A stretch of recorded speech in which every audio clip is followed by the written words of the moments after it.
Hello, welcome to a new edition of Lantern Sports Now. I'm James King, the sports director. And I'm Alicia Graves, the assistant sports director. Let's see what happened this week in Buckeye sports.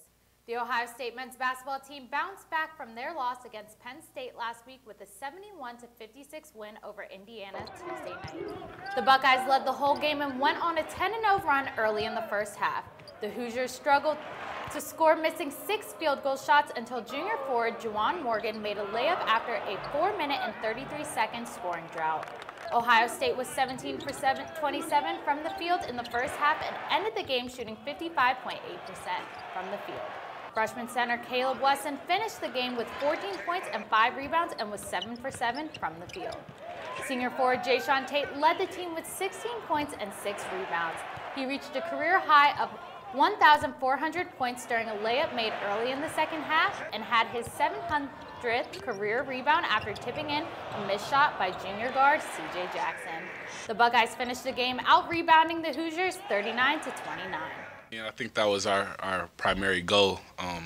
Like I told you guys last game, we had a stretch where we continued to come out and not be the aggressive team, and that was just been our mindset.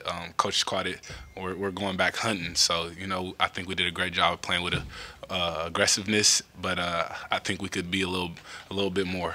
We can do better. Ohio State looks to take on Illinois Sunday at noon.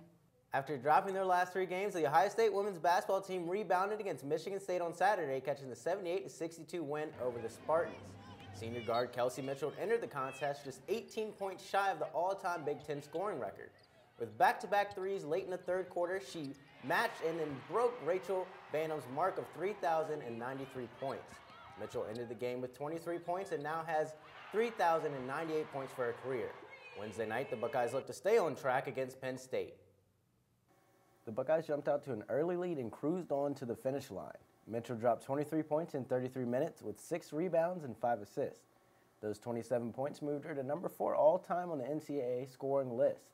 Senior forward Stephanie Bavunga tallied a double-double with 19 points and 11 boards as Ohio State topped Penn State 94-64. Our ball movement tonight and making the extra pass was as good as it's been all season, and obviously the results were 23 assists. So, you know, the other thing that we've done the last 2 games that we weren't doing as well in the beginning of the year versus zone is we're getting the ball inside, and that just gives us a little bit more balance in our offense, and everything seems to flow a little bit better at that point. That's all we have for you this week on Lantern Sports Now. Be sure to like us on Facebook and follow us on Snapchat and Twitter. Thanks for tuning in, and see you next week. See you next week.